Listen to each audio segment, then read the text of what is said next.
Kita akan memulai pada pukul 18.50. Selamat malam dan selamat datang kepada kawan-kawan partisipan yang telah bergabung dalam kolokvium Dwi Mingguan yang diselenggarakan oleh Masyarakat Filsafat Indonesia. Perkenalkan, saya Jessica yang akan memoderatori acara pada malam hari ini.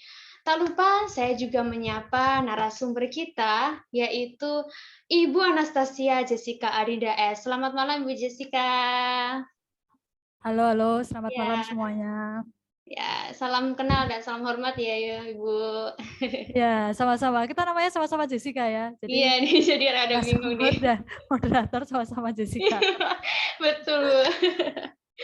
Oke. Diskusi tertanggal 14 November 2022 mengangkat tema pictorial turn atau palingan gambar menurut William John Thomas Mitchell yang akan diulas oleh narasumber kita ya Ibu Anastasia Jessica Adinda S. Nah, beliau ini merupakan dosen Fakultas Filsafat di Universitas Katolik Widya Mandala Surabaya, sekaligus merupakan mahasiswa program studi doktoral di University of Szeged di Hungaria. Adapun minat penelitian beliau ini adalah filsafat, seni, media, dan budaya visual. Sebagai pengantar menuju diskusi, palingan gambar atau pictorial turn merupakan fase setelah linguistic turn atau palingan ke bahasa yang meyakini tidak ada pengetahuan di luar bahasa. Namun, perubahan teknologi di kemudian terkait pembuatan gambar mendorong sosok teoretisi media dan sastra yaitu William John Thomas Mitchell mengangkat pictorial turn dalam peranan gambar mengungkapkan pengetahuan. Lantas, persisnya apa itu pictorial turn dan seperti apakah konsep-konsep penting lainnya mengenai gambar dalam pemikiran Mitchell? Langsung saja kita akan menyaksikan pemaparan dari Ibu Jessica. Waktu dan layar selama 50 menit ke depan saya serahkan kepada Ibu Jessica. Silakan Ibu. Baik, terima kasih atas kesempatan yang diberikan pada saya. Saya akan membagikan layar saya. Bentar. Apakah sudah tampak ya layar saya? Sedang proses. Nah, ini sudah nampak. Sudah, Mbak. Oke. Ya. Ya, saya bikin full screen biar kelihatan. Baik, walaupun sudah diperkenalkan, saya perkenalkan lagi, saya Anastasia Jessica. Saya biasa dipanggil Jessica. Hari ini saya membagikan apa yang saya ketahui tentang pictorial turn atau palingan gambar. Penerjemahan ini saya mengikuti yang sebelumnya saja, karena ada yang menerjemahkan linguistic turn sebagai palingan bahasa itu ya. Saya mengikuti terjemahan yang sudah ada saja. Baik, sebelum masuk ke presentasi, saya akan menyampaikan dulu konten dari presentasi saya. Jadi saya akan memulai dari pendahuluan, kemudian biografi dan karya Mitchell, kemudian image science, lalu pictorial turn atau palingan gambar, kemudian pembedaan antara image dan picture, meta picture, dan yang terakhir adalah biopicture. Baik, saya akan langsung mulai saja dari yang pertama, bahwa seperti ditulis di dalam pengantar untuk diskusi kita menjumpai gambar dalam kehidupan sehari-hari. Hampir setiap waktu kita menjumpai gambar, mulai dari postingan sosial media misalnya, atau juga meme atau video, foto, kemudian juga yang dicetak misalnya gambar dalam media massa, dalam buku, kemudian reklame, misalnya poster, hingga katakanlah virtual reality misalnya. Dan kita hidup di dalam dunia ini, hidup dalam dunia yang dibanjiri oleh gambar. Jadi gambar menjadi bagian dari kehidupan kita sehari-hari. Dan perubahan dalam teknologi pembuatan gambar, misalnya setelah banyak digunakan digital atau apa namanya, gambar digital mulai banyak dibuat dan digunakan, itu salah satu perubahan teknologi dalam pembuatan gambar. Nah, itu mendorong kelimpahan gambar dan mendorong apa yang disebut oleh W.J.T. Mitchell atau Mitchell ini sebagai pictorial turn atau palingan gambar. Tapi apa itu palingan gambar, itu yang mau kita bahas hari ini. Dia melihat palingan gambar ini sebagai fase setelah apa yang kita sebut di dalam filsafat itu sebagai linguistic turn atau palingan ke bahasa. Nah, di dalam linguistic turn, kita mengetahui bahwa dalam linguistic turn diyakini bahwa tidak ada pengetahuan di luar bahasa. Bahkan semua pengetahuan kita adalah bahasa, jadi tidak ada yang di luar bahasa. Tapi dalam pictorial turn melihat bahwa ada hal yang lebih fundamental daripada bahasa dan Mitchell mengatakan itu adalah gambar. Jadi gambar dilihat sebagai yang lebih fundamental, dilihat pre-eksis atau eksis atau ada sebelum pembentukan konsep, pembentukan bahasa.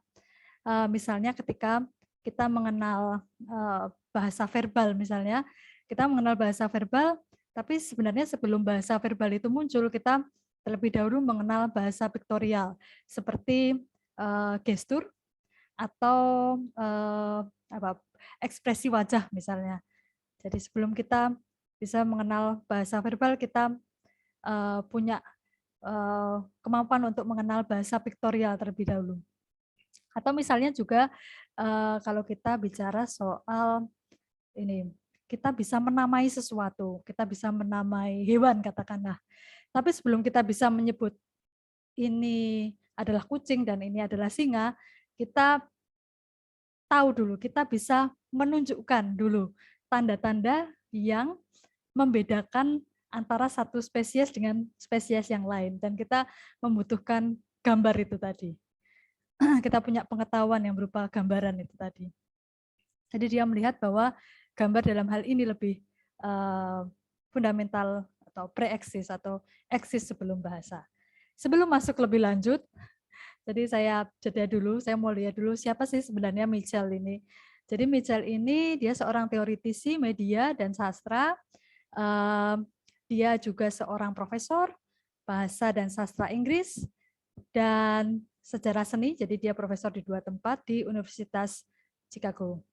Dan sekitar tahun 77 sampai 85 dia bersama dengan rekan-rekannya di Universitas Chicago dia mendirikan Lacuun Group yang fokus mempelajari persimpangan atau pertemuan antara seni visual, filsafat dan sastra.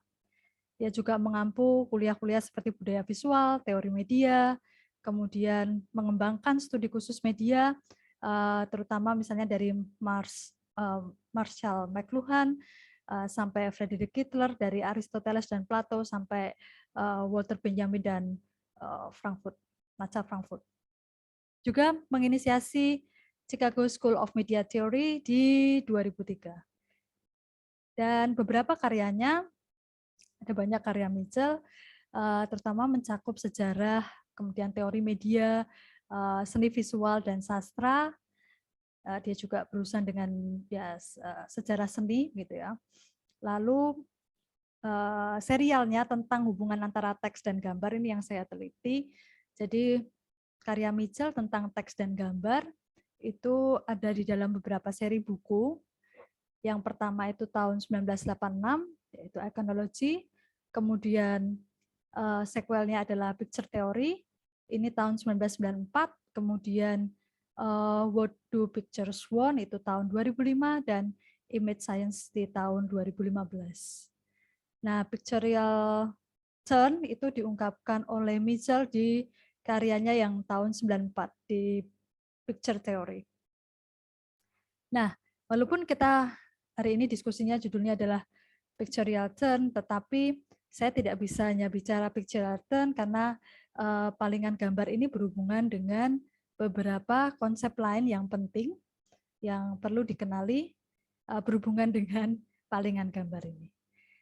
Saya akan masuk pada bagian berikutnya yaitu image science. Sebenarnya ilmu pengetahuan tentang gambar ini bukan sesuatu yang baru. Sebelum Mitchell itu sudah diungkapkan misalnya pada pemikir Jerman seperti Gottfried Boehm misalnya, atau Hans Belting, dia seorang antropolog dan dia menyelidiki antropologi gambar. Mereka sudah mengungkapkan gagasan seperti Bildwissenschaft atau ilmu pengetahuan tentang gambar dan Bildantropologi yaitu antropologi gambar, dan mengeksplorasi konsep-konsep seperti iconic turn misalnya.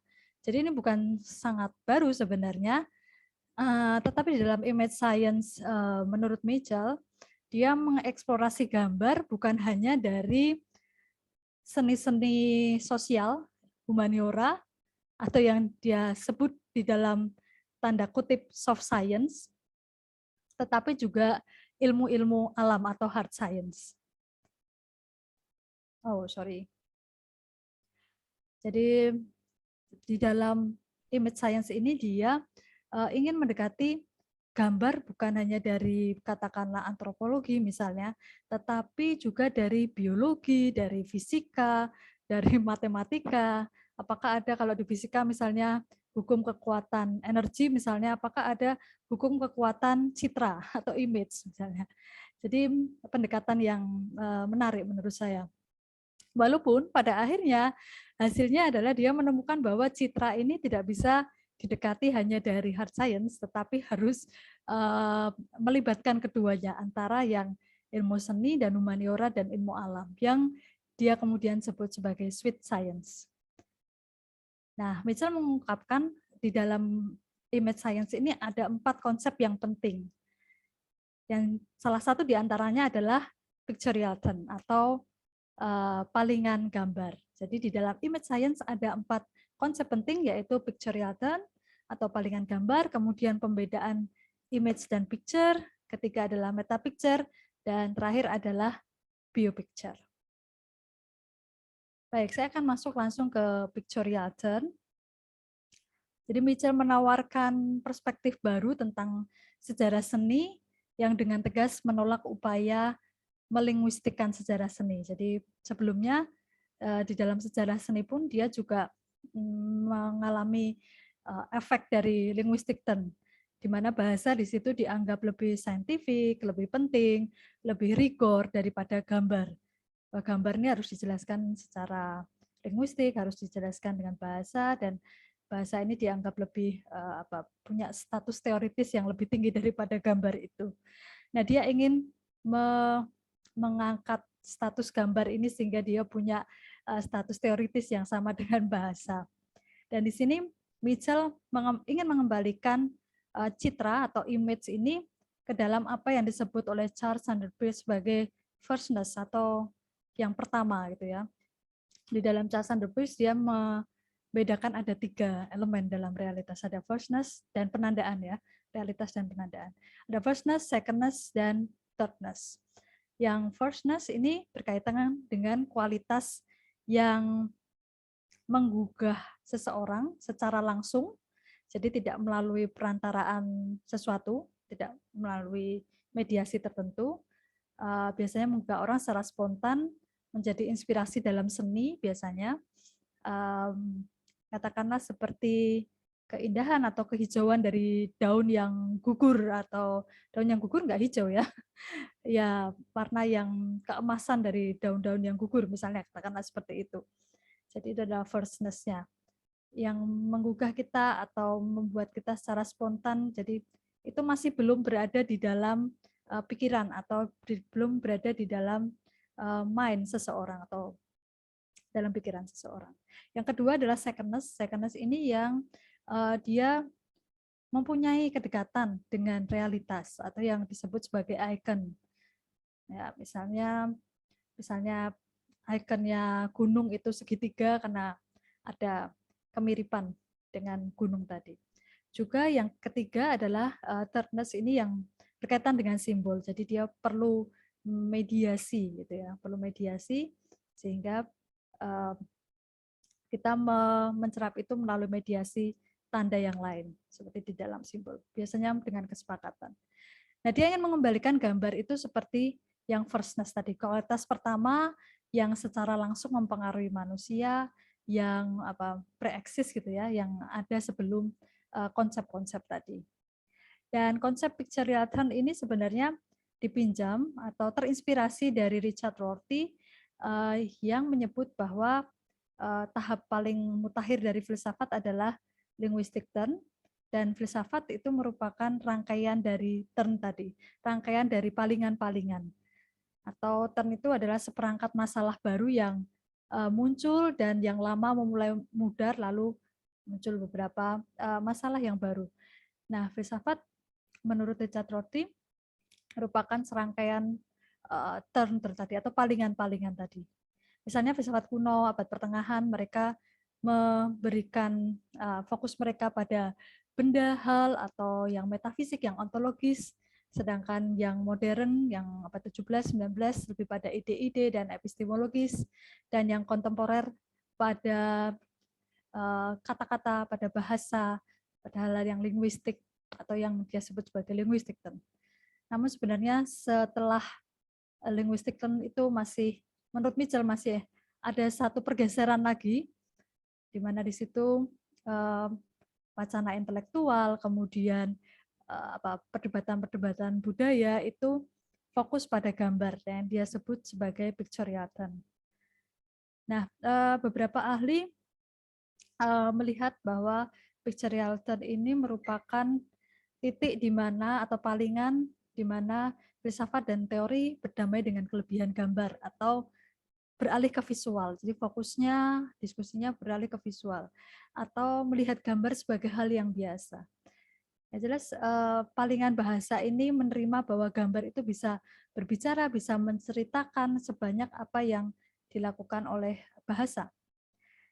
Nah, kesalahpahaman yang umum adalah yang pertama, palingan gambar ini cuma terjadi di era, katakanlah era informasi atau era kontemporer dan teknologi cybernetik, katakanlah demikian. Itu adalah kesalahpahaman yang umum, karena sebenarnya palingan gambar atau pictorial turn ini sudah terjadi berkali-kali di dalam sejarah budaya, terutama ketika ada teknologi reproduksi gambar yang baru yang muncul dan diperkenalkan. Misalnya ketika orang mulai mengenal fotografi misalnya, di situ terjadi palingan, orang menjadi, atau televisi misalnya, di situ orang menjadi membicarakan tentang gambar, kemudian di satu sisi juga mencemaskan bagaimana masa depan seni atau apakah ini akan mempengaruhi anak cucu kita, literasi anak cucu kita, dan seterusnya.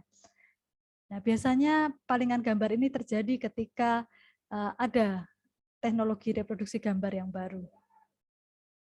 Nah, kalau dilihat dari sejarah filsafat, sebenarnya konsep palingan gambar ini bisa ditelusuri dari beberapa tokoh.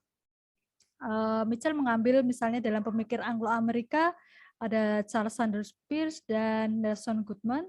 Yang keduanya mereka bicara soal tanda, kemudian bahasa seni, yang mengeksplorasi aturan-aturan atau konvensi sistem simbolik yang non-linguistik, dan mereka tidak mulai dari asumsi bahwa bahasa adalah sesuatu yang paradigmatik yang harus ada untuk menghasilkan suatu makna.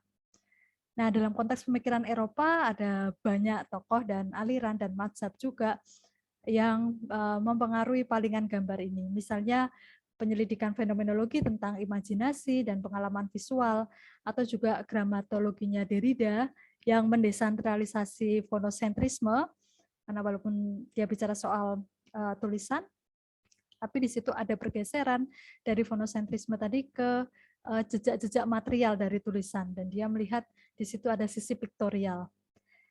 Juga misalnya mazhab Frankfurt tentang budaya massa dan media visual, juga pemikiran Foucault tentang kekuasaan dan pengetahuan.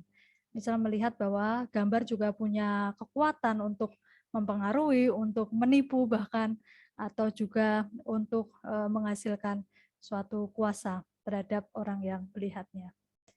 Nah, ada beberapa pemikir, mazhab, kemudian apalagi aliran pemikir mazhab yang mempengaruhi palingan gambar ini. Tetapi Mitchell dia meletakkan fondasi pictorial term ini atau palingan gambar ini pada apa yang diungkapkan oleh Wittgenstein tentang ini, a picture held us captive. Jadi gambar membuat kita tertawan atau terperangkap dan kita tidak bisa keluar darinya karena itu terletak di dalam bahasa.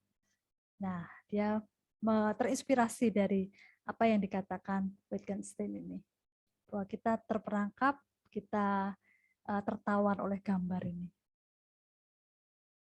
Nah, dalam pictorial term, gambar ini lebih dilihat sebagai interaksi yang kompleks. Jadi gambar itu tidak hanya sesuatu yang netral, tapi ini interaksi yang kompleks antara visualitas, ekspresi artistik, kemudian juga diskursus, politik, ideologi, apalagi media dan seterusnya.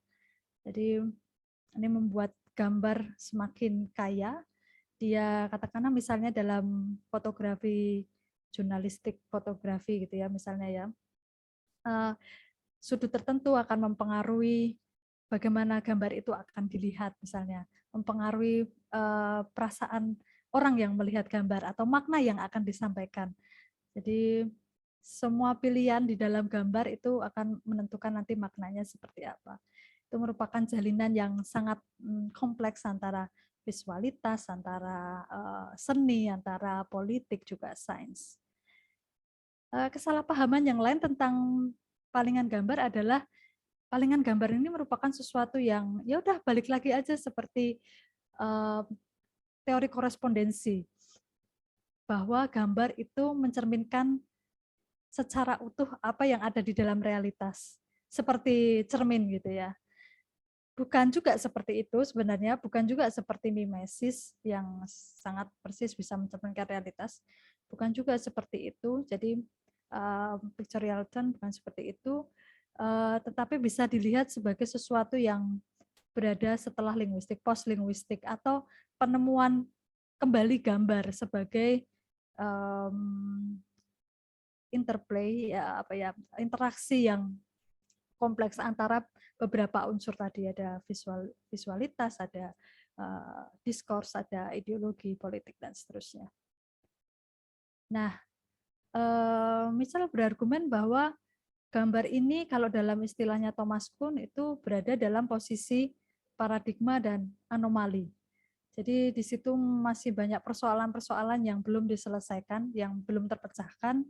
Misalnya kita masih membutuhkan eksplorasi lebih lanjut tentang apa itu gambar, apa hubungannya dengan bahasa, bagaimana gambar dan bahasa ini beroperasi dalam pengamatan kita, atau bagaimana sejarah gambar harus dipahami, atau apa yang harus kita lakukan dengan gambar tersebut. Dan Mitchell melihat bahwa di dalam abad ke-20 atau setelah paruh kedua abad ke-20 gitu ya, karena dia melihat tadi gambar itu sebagai status di antara paradigma dan anomali, dia melihat bahwa ada semacam kecemasan atau keresahan ketika melihat gambar. Apakah gambar ini akan membawa pada sesuatu yang katakanlah baik atau justru semakin memburuk. Jadi ada paradoks tentang gambar, dia menyebut demikian. Misalnya pada paruh abad ke-20, kita bisa melihat bahwa di era sibernetik, video, teknologi, kita tidak bisa lepas dari gambar, dan itu membantu kerja kita sehari-hari, membantu komunikasi kita sehari-hari, tapi di satu sisi juga ada ketakutan akan citra tersebut.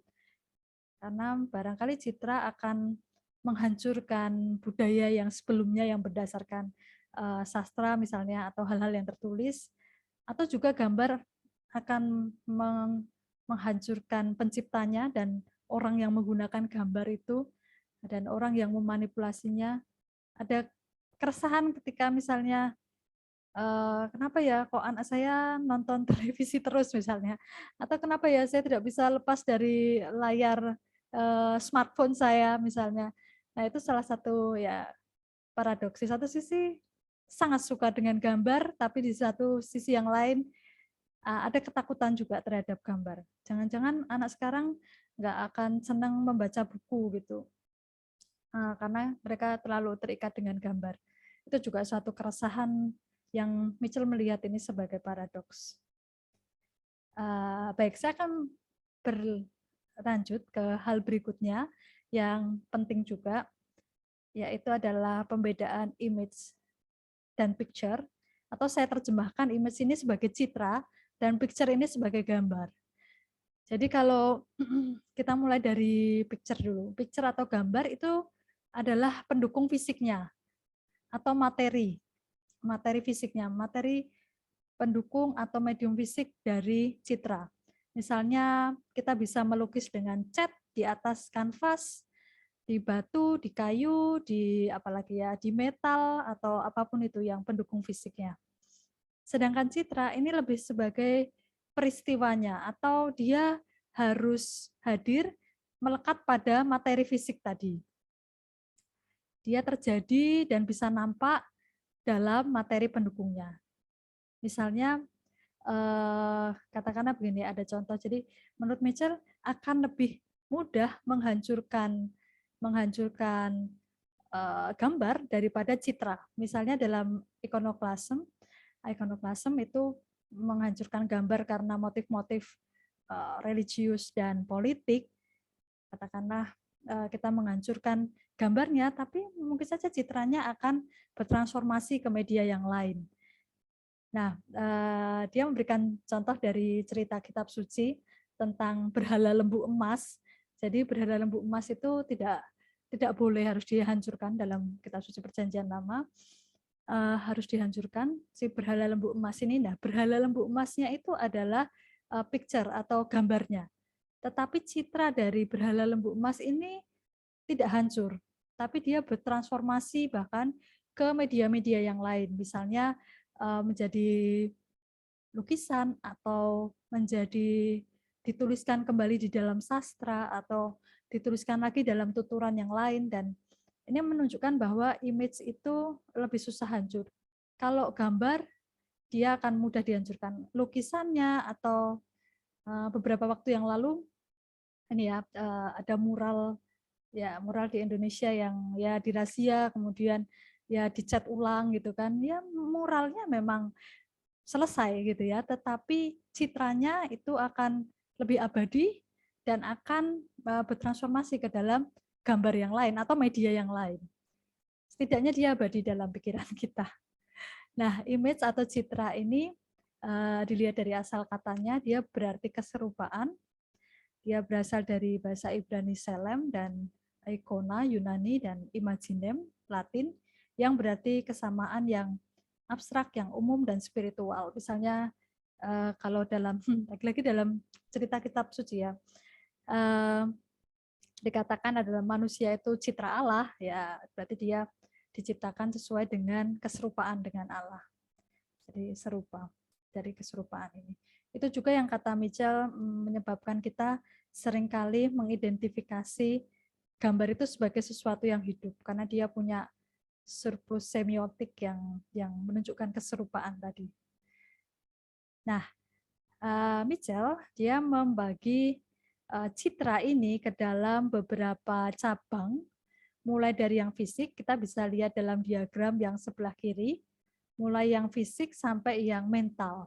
Jadi semakin ke kanan itu semakin mental ya. Jadi dari yang fisik dulu, misalnya grafis itu, jadi citra dalam pengertian yang grafis atau dalam manifestasinya yang paling fisik gitu ya, dia ada di dalam gambar, ada di dalam lukisan, patung, desain, kemudian agak lebih abstrak lagi itu dalam citra yang optis, misalnya di dalam proyeksi, di dalam cerminan, kemudian lebih mental lagi, lebih abstrak lagi, perseptual, misalnya dalam data-data indrawi kita, penampakan gitu ya, misalnya dalam proses pencerapan, lalu lebih abstrak lagi, gambaran mental yang ada dalam pikiran manusia, misalnya gagasan-gagasan, mimpi, memori, atau ingatan, pantas mata, dan yang paling abstrak adalah yang verbal. misalnya dalam metafor, deskripsi, atau tulisan. Kalau kita membaca novel misalnya, kita akan menciptakan gambaran juga dalam pikiran kita. Jadi gambar dalam pengertian yang paling abstrak. Dan sebagaimana keluarga, mereka tentu punya keserupaan, tapi toh bisa dibedakan. Saya mungkin agak sama dengan kakak saya, dengan adik saya, tetapi toh ini bisa dibedakan satu sama lain. Lalu yang terakhir adalah belum yang terakhir, dua yang terakhir itu meta picture atau meta gambar. Ini juga merupakan salah satu konsep penting dalam image science menurut Mitchell. Jadi metagambar adalah gambar yang bisa menyingkapkan tentang sifat representasi piktorial itu sendiri, tentang sifat-sifat gambar, tentang peristiwa atau fenomena tertentu. Ini diinspirasi oleh meta bahasa. Dia melihat dalam meta picture ini gambar ini bisa merefleksikan atau berteori tentang dirinya sendiri dalam tanda kutip gitu ya, berteori dalam tanda kutip tentang dirinya sendiri. Jadi ini sebenarnya suatu, kalau bisa dikatakan gambar berteori tentang dirinya sendiri mungkin dalam tanda kutip sebagai suatu metafora yang tidak bisa terhindarkan ketika membahas hubungan antara gambar dengan realitas dengan makhluk hidup. Nah, baik, saya akan masuk ke beberapa contoh meta picture. Jadi di sini ada beberapa contoh meta picture. Yang pertama, meta picture ini atau meta gambar ini bisa hadir di dalam gambar yang tampil di dalam gambar yang lain. Ya, mencontohkan misalnya lukisan di dalam lukisan atau film di dalam film. Kadang-kadang kita melihat film di dalam film dan kita menjadi paham bagaimana proses representasi piktorial itu berlangsung. Nah, dia juga mencontohkan lukisan karya Diego Velázquez yang berjudul Las Meninas, yang di dalamnya ada lukisan di dalam lukisan ya sebenarnya. Jadi di situ ada si pelukis, kemudian ada beberapa figur yang saling berinteraksi satu sama lain, tetapi juga seperti melihat ke arah kita yang mengamati gambar tersebut, yang mengamati lukisan tersebut. Dan lukisan ini merepresentasikan hubungan yang kompleks atau relasi yang kompleks antara si seniman dengan yang dilukis, antara orang yang mengamati dan diamati, bagaimana representasi piktorial itu terjadi dan seterusnya. Jadi gambar yang mengungkapkan tentang sifat dasar dari gambar itu dengan cara tampil di dalam media yang lain. Juga meta gambar bisa berupa gambar yang merefleksikan sifat dasar dari gambar. Misalnya dia mencontohkan gambar karikatur ini. Karikatur ini menggambarkan bagaimana lingkaran ini bergerak dari yang dalam keluar atau bisa juga sebaliknya, yang dari luar ke dalam.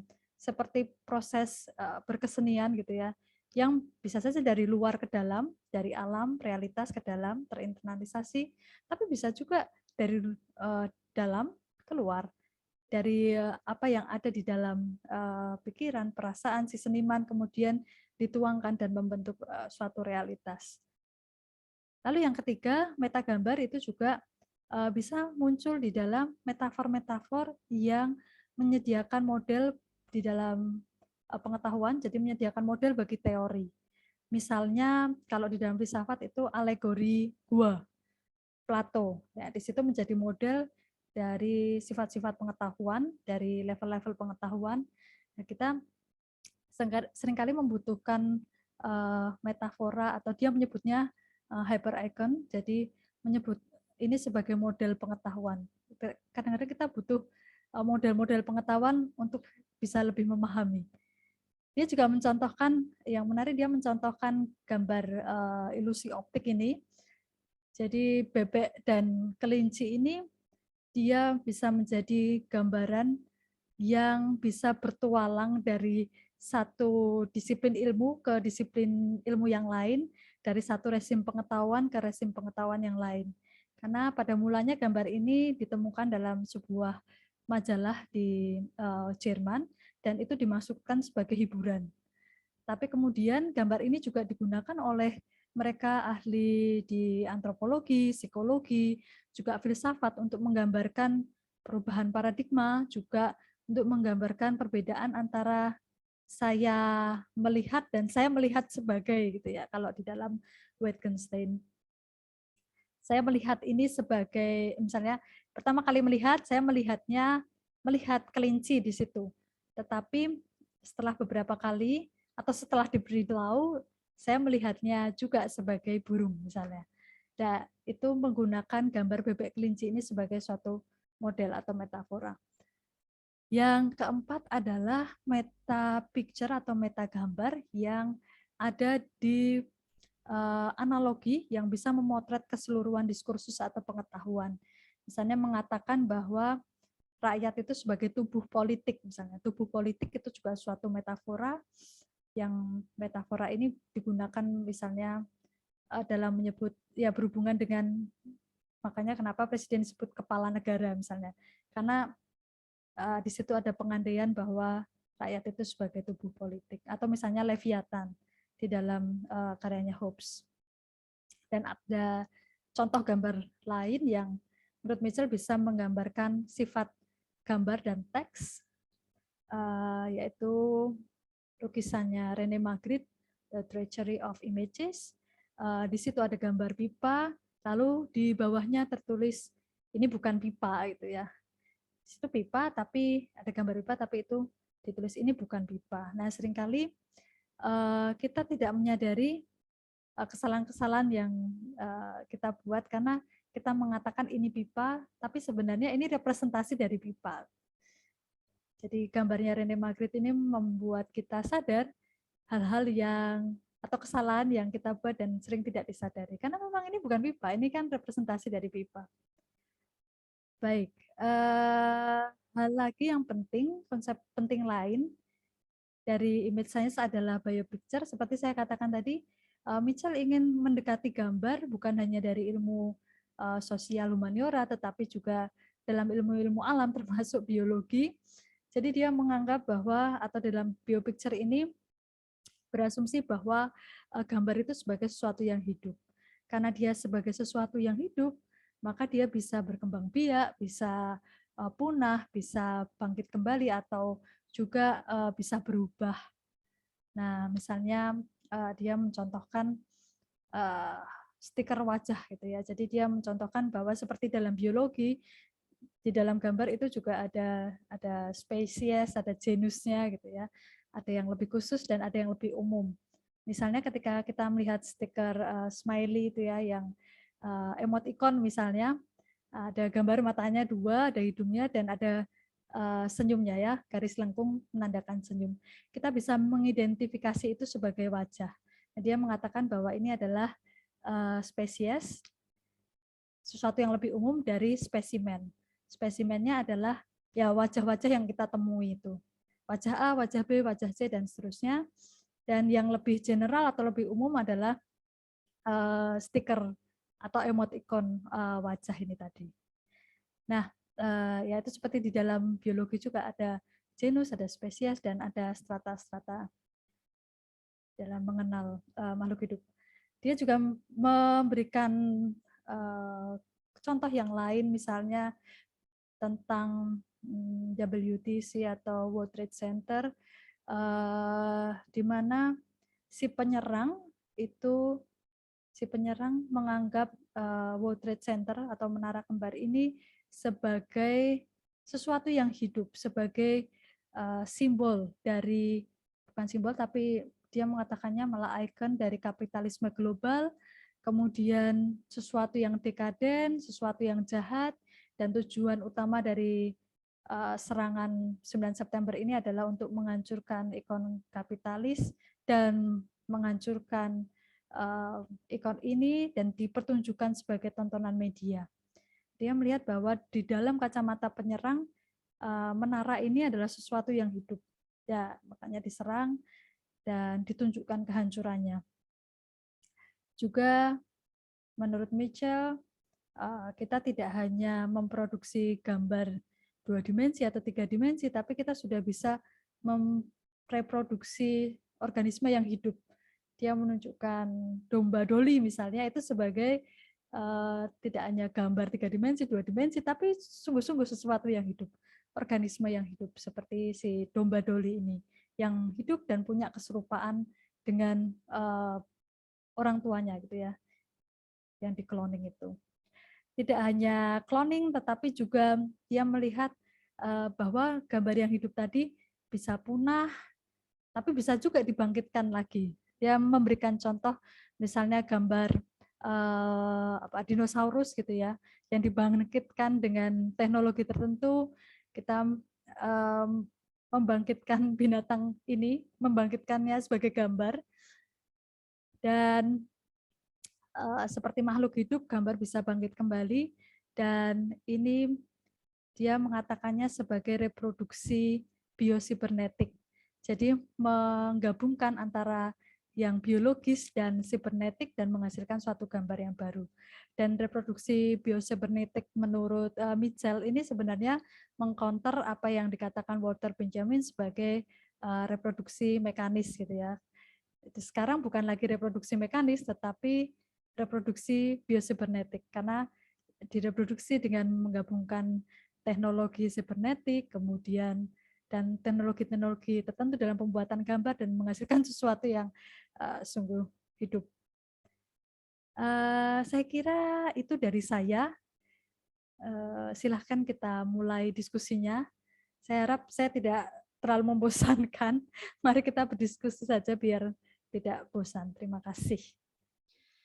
Oke, terima kasih banyak Ibu Jessica atas pemaparannya yang bernas lagi menarik tentang pictorial turn, di mana kalau tadi saya boleh sedikit memberikan simpulan ya, walaupun ini tidak akan, ini sifatnya terbatas juga, artinya kita perlu membangun diskusi lebih lanjut untuk menggalinya, bahwa pictorial turn ini mencoba untuk mengangkat status gambar menuju firstness ya, tadi dikatakan firstness, yaitu dia ada sebelum konsep, gambar itu ada sebelum konsep. Dan di saat yang sama dapat mengembalikan citra gambar yang selama ini menurut tangkapan saya sih seakan-akan ditenggelamkan gitu oleh keunggulan linguistik yang berperan sebagai lingua franca ya, di mana dia bahasa itu sebagai lingua franca kan digunakan sebagai refleksi kritis ya terhadap seni, media, dan budaya gitu. Ya, kurang lebih itu yang bisa saya tangkap. Selanjutnya kita akan langsung melanjutkan ke sesi diskusi. Adakah yang mau memberikan tanggapan atau pertanyaan juga boleh raise hand atau mengajukan pertanyaan di kolom chat. Nanti bisa saya bacakan. Silakan. Belum ada nih. Sambil menunggu, saya mau mengambil kertas dan pen dulu ya, sebentar ya. Oh iya, silakan Bu. Ya, silakan nih sambil saya nunggu nih yang mau bertanya. Silakan supaya kita bisa memaksimalkan waktu yang ada, karena narasumber kita juga tidak akan terlalu lama karena ada satu lain hal. Untuk itu, mari kita maksimalkan waktu yang ada untuk berdiskusi bersama. Mumpung kita kumpul.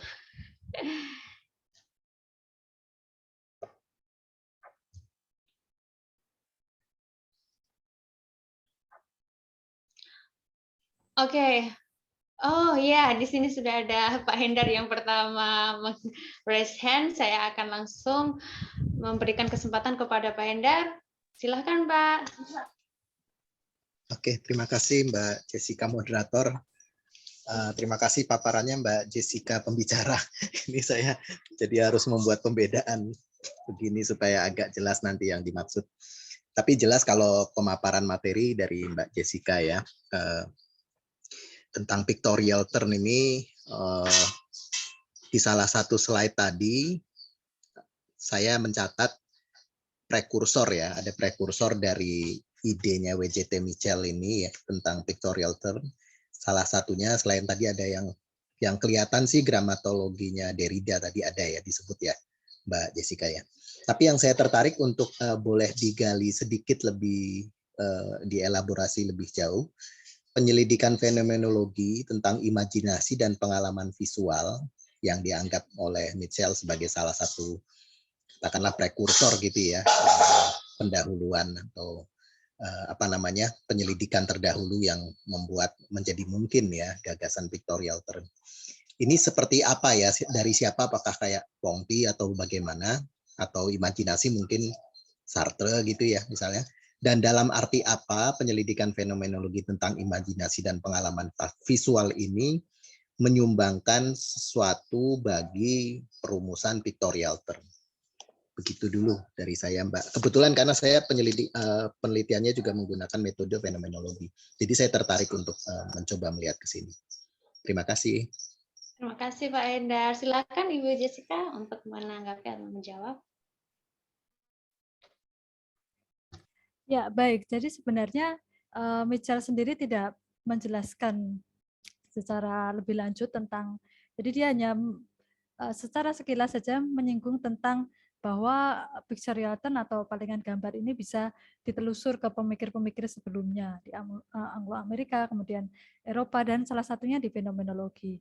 Nah, karena tidak dijelaskan lebih lanjut, tapi saya menduga bahwa apa yang membuat dia tertarik dari fenomenologi adalah fenomenologi memberikan perhatian pada gambar, pada apa yang nampak, pada apa yang menampak atau gejala yang menampak dalam kesadaran kita gitu kan, kalau di dalam fenomenologi.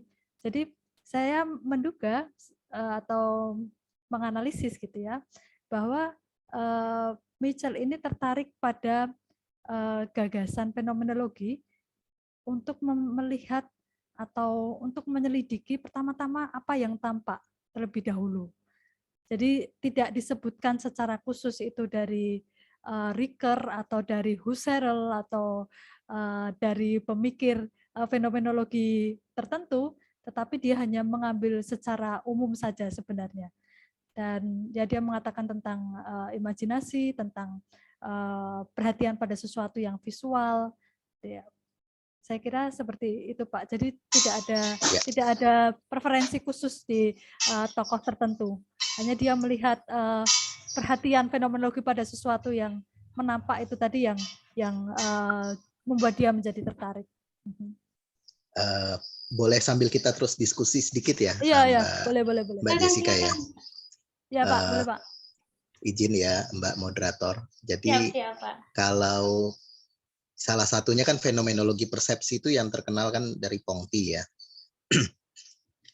Meskipun memang Pongti tidak, istilahnya di dalam buku itu tidak membahas secara khusus, tentu saja tidak ada kata pictorial turn di dalam tulisan Pongti. Tetapi maksud saya adakah sumbangan, misalnya kalau persepsi itu kan meskipun tidak dibatasi oleh indera mata ya, mata dalam arti sebagai indera objektif begitu kan ya, indera untuk melihat, karena persepsi kan bisa lebih dilihat secara lebih luas ya, kan lebih sense-nya itu yang diambil. Saya menduga juga apakah memang Mitchell sendiri juga melihat bahwa untuk memahami gambar itu tidak hanya bisa berhenti pada apa yang dilihat oleh mata begitu, dalam arti mata sebagai indera penglihatan, tetapi juga untuk melihat seperti tadi contohnya saya tertarik yang tadi, kalau kita hanya melihat dengan mata yang indera penglihatan mata itu kan mungkin hanya menghasilkan efek-efek seperti ilusi gitu ya, atau seperti terkecoh, terperdaya, seperti fata morgana dan seterusnya. Tapi kalau melihatnya dalam arti persepsinya dengan lebih keseluruhan, dengan lebih holistik, apakah mungkin lalu membawa pemahaman tentang gambar ini yang disebut tadi bahkan mendahului konsep. Apakah seperti itu Mbak Jessica?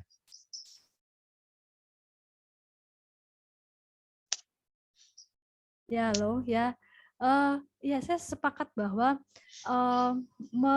di dalam fenomenologi misalnya, bahwa apa yang menampak itu bukan hanya untuk mata kita dalam pengertian sebagai indera luar, tetapi apa yang menampak di dalam kesadaran kan sebenarnya. Jadi sesuatu yang lebih mental, sesuatu yang sifatnya lebih abstrak. Maka image ini tadi memang tidak hanya mengacu pada sesuatu yang sifatnya fisik aja, tetapi juga dia mengatakan gambaran mental, bahkan hasil cerapan atau juga ide-ide atau gagasan, bahkan mimpi itu juga merupakan salah satu cabang dari gambar. Jadi saya melihat bahwa bisa saja bahwa penyelidikan fenomenologi tentang apa yang tampak tadi itu salah satu yang mengilhami, walaupun tidak secara langsung disebut ya mungkin, tapi mengilhami tadi sebelum kita sampai pada pengetahuan, kita sudah memperhatikan sesuatu yang nampak itu tadi. Walaupun itu tidak hanya di dalam fisik ya Pak ya, maksudnya saya Betul. paham. Ya. Baik, terima kasih Mbak. Silakan Mbak moderator. Ya Pak Hendra, terima kasih banyak, dan terima kasih juga untuk Ibu Jessica atas jawabannya dan penjelasannya. Langsung ke penanya berikutnya yang tadi juga sudah raise hand, yaitu Pak Muhammad Asidik. Silakan Pak.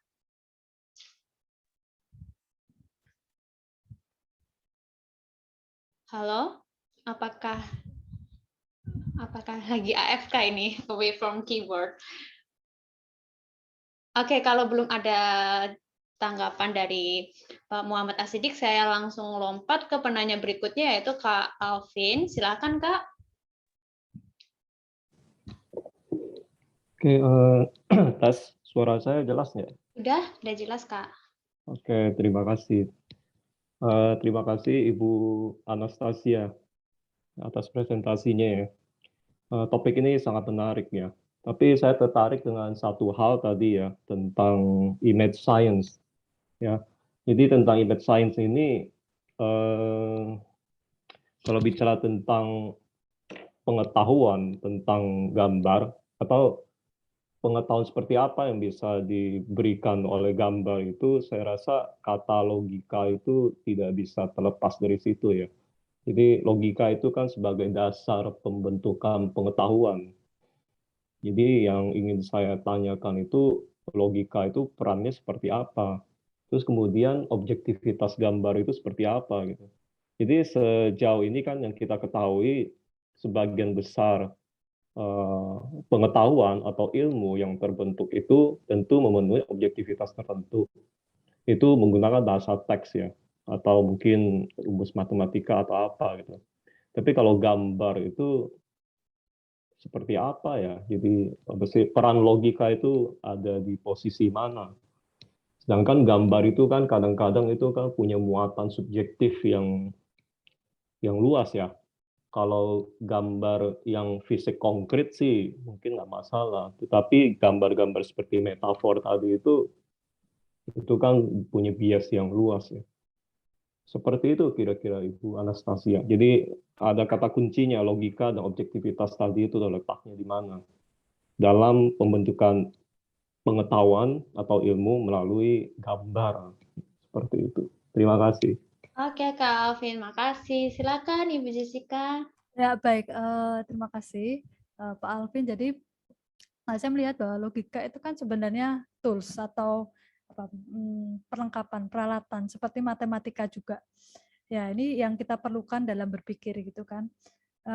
Saya melihat bahwa logika juga berkaitan dengan gambar, saya kira bahwa kalau misalnya kita mengenal logika simbolik misalnya, pertama-tama di dalam logika itu kan ada, biar kita bisa mengenal sesuatu, kita perlu membedakan kan dari yang lain, misalnya mendefinisikan. Definisi itu kan sebenarnya membedakan sesuatu dari sesuatu yang lainnya.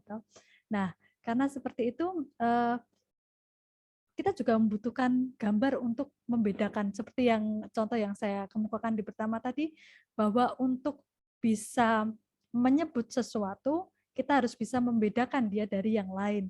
Nah, bisa membedakan itu artinya kita mengetahui tanda-tanda yang mengindikasikan bahwa A ini berbeda dari B, atau gelas itu berbeda dari piring, berbeda dari apa misalnya katakanlah sendok atau garpu dan seterusnya.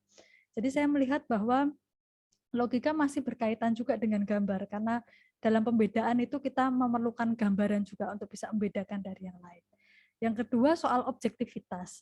Jadi tidak hanya gambar sebenarnya, di dalam tulisan pun itu juga tidak menjamin objektivitas, saya kira. Jadi seperti bahasa tertulis maupun bahasa verbal, bahasa gambar itu juga mengandung subjektivitas, dan itu memang diakui, bahkan harus diakui, karena kalau tidak diakui kita melihat gambar itu sebagai netral dan baik-baik saja, dan kita tidak bisa membongkar agenda-agenda ideologis di balik gambar misalnya. Jadi menurut saya memang tidak menjamin suatu objektivitas di dalam gambar, dan harus merangkul, mengakui bahwa ada resiko subjektivitas juga di situ. Tetapi juga tentu saja di dalam gambar ada sesuatu yang intersubjektif, seperti di dalam bahasa ya, baik tertulis maupun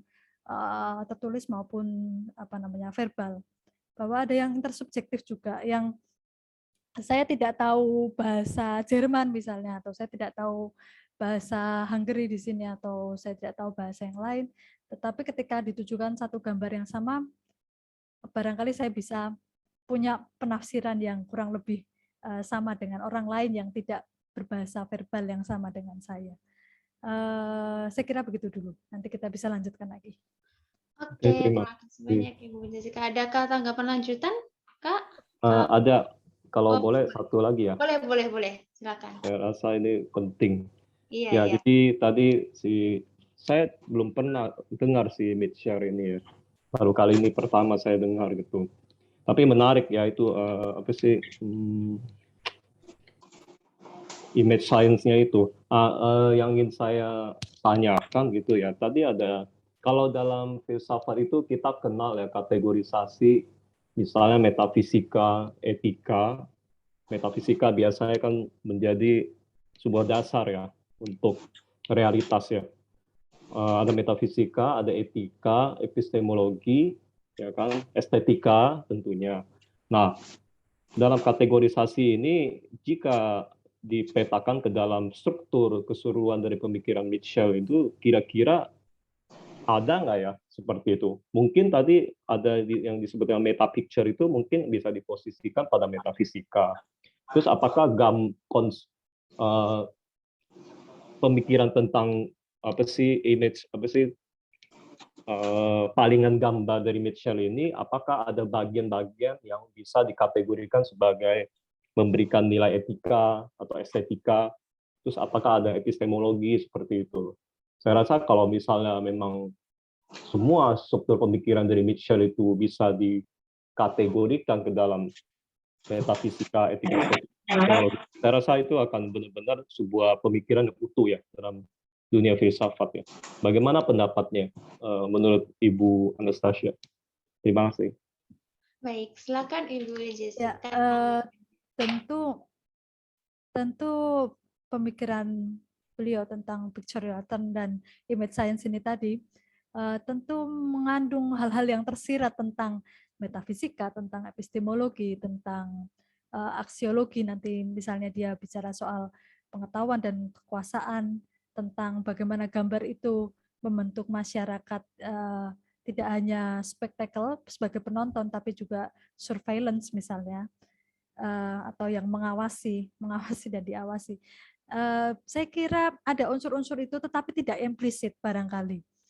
Jadi saya melihat ada unsur-unsur metafisiknya, ada unsur epistemologi, filsafat, seni, kemudian ya cabang-cabang khusus ya, filsafat politik dan seterusnya, tetapi tidak eksplisit dikatakan bahwa ini adalah epistemologinya, filsafat nilainya dan seterusnya.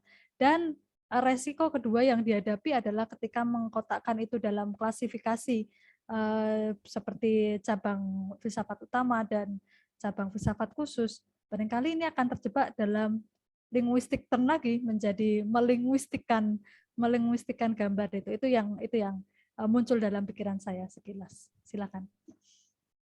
Oke. Baik, saya kira sudah dulu ya Kak Alvin. Ya, terima kasih. Karena Ya. masih ada penanya-penanya berikutnya supaya diskusinya lebih beragam. Oke, saya kembali ke penanya Kak Muhammad Asidik. Apakah sudah bersedia, Kak? Halo? Adakah halangan sehingga kok agaknya tadi udah ready tapi nggak bisa ready lagi? Gimana, Kak? Suara saya terdengar? Oke, udah terdengar, Kak. Silakan, Kak. Oke, siap. Mohon maaf ya tadi, aduh saya mulu. Sedikit ini ya, saya kan background pendidikannya dari pendidikan teknik ya. Saya teknik, kebetulan mengambil studi. Halo, mohon maaf, apakah suaranya terdengar? Terdengar, Kak. Siap, Kak. Lancar.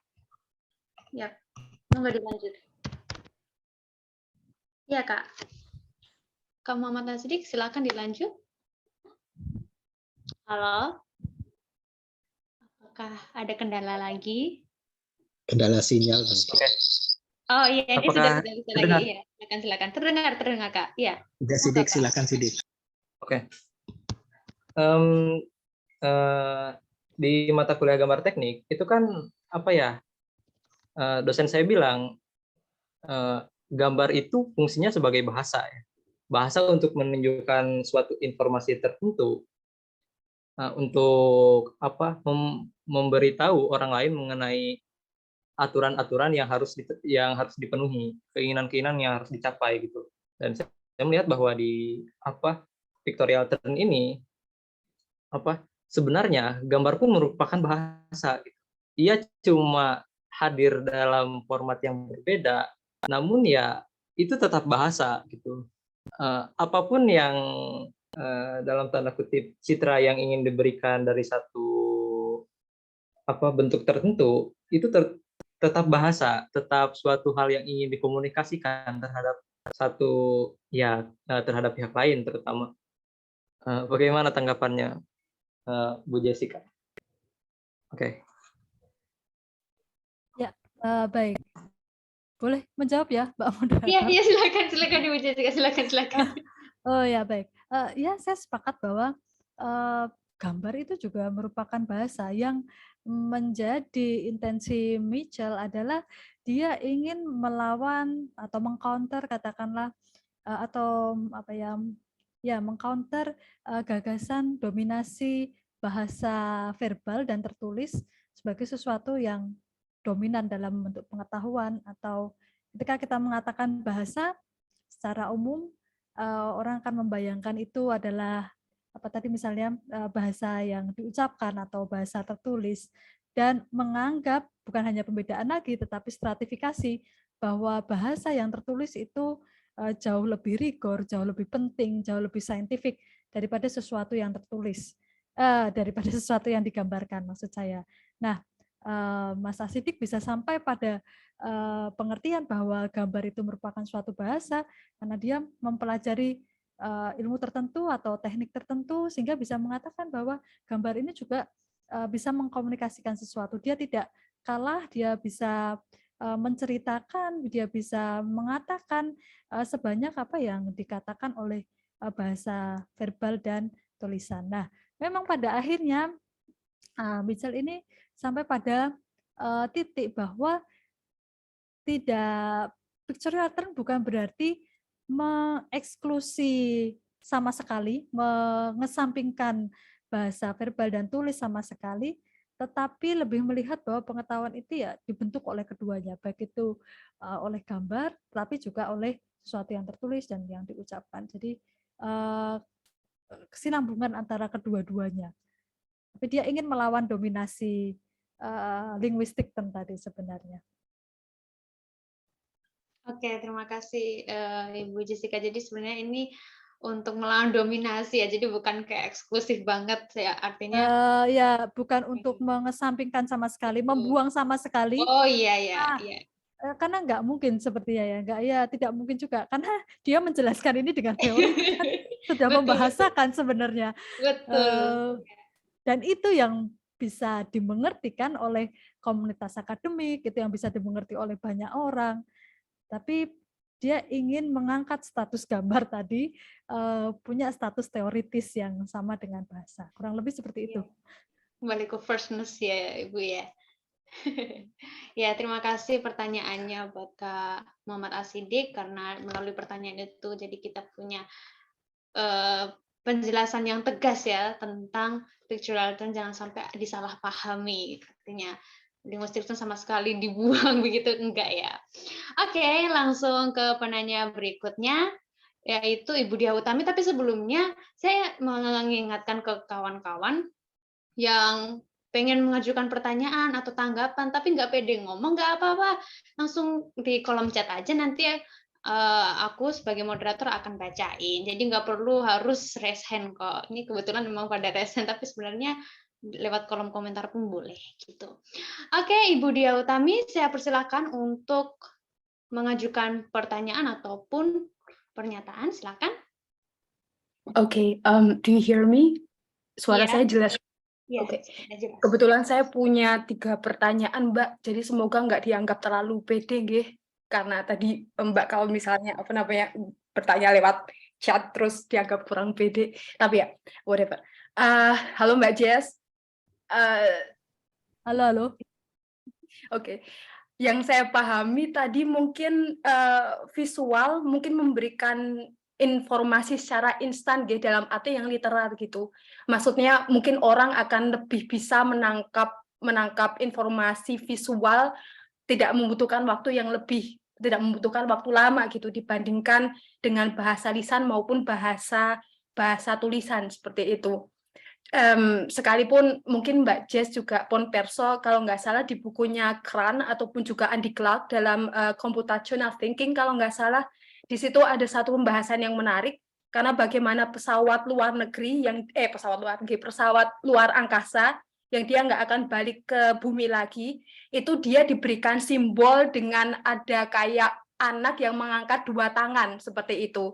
Terus orang-orang mungkin terus berpikir bagaimana si ET ataupun si alien itu berpikir bahwa kedua tangan ini tuh merupakan simbol dari welcome ke bumi gitu, dan bukan untuk menyuruh mereka keluar dari bumi ataupun juga jangan mendekat ke bumi kayak begitu.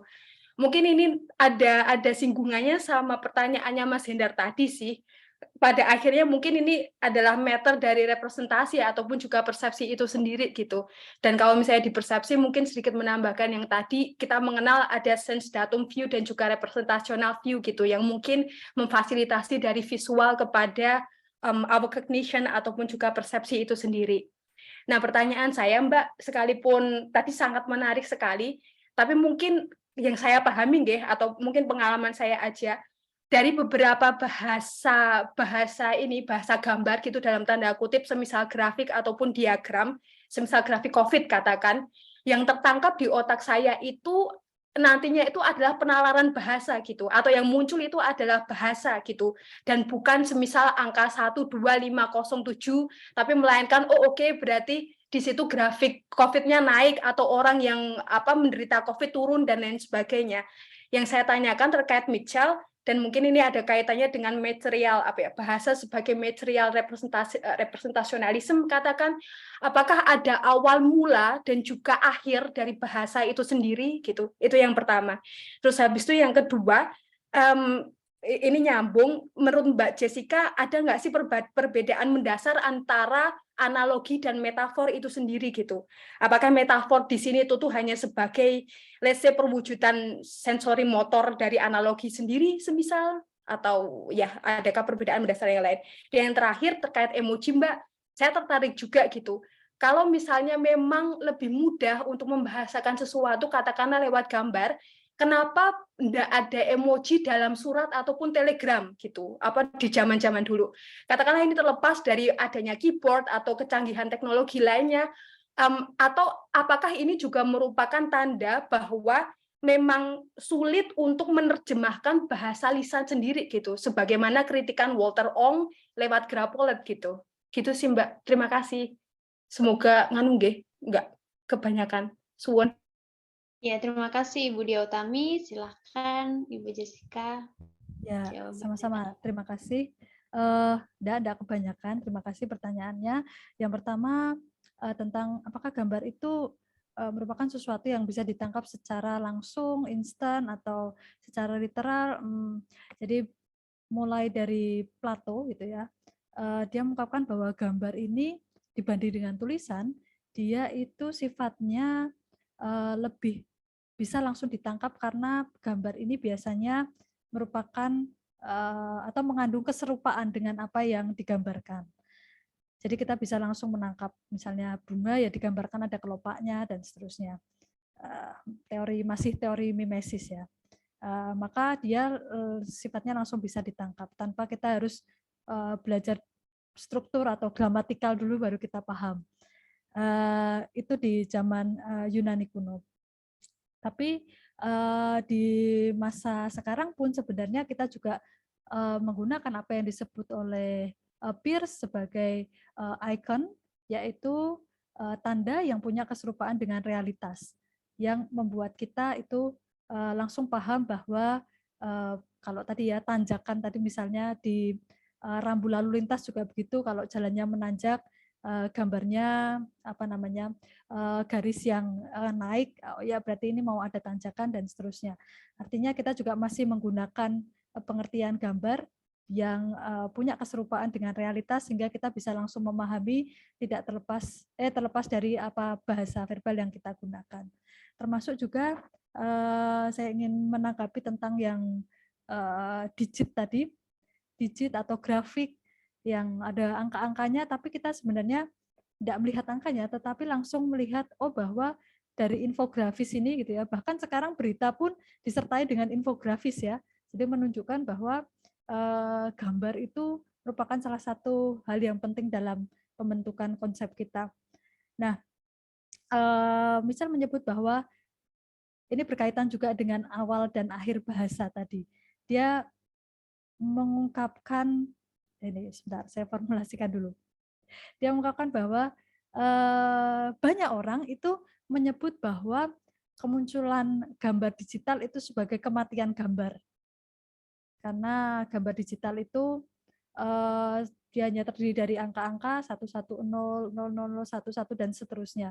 Dan itu bukanlah gambar, itu gambar yang diungkapkan dalam digit-digit. Tapi menurut dia ini justru bukan akhir dari gambar, karena sebenarnya dari gambar tadi yang diubah ke dalam digit tadi, kemudian disalurkan atau ditampilkan dalam monitor kita, ditampilkan dalam LCD kita, dan kita mencerap itu bukan dalam bentuk 11011 dan seterusnya, dalam bentuk digit, tetapi kita ya mencerapnya dalam bentuk warnanya, garisnya, kemudian komposisi dan seterusnya, yang itu adalah elemen-elemen penting dari gambar.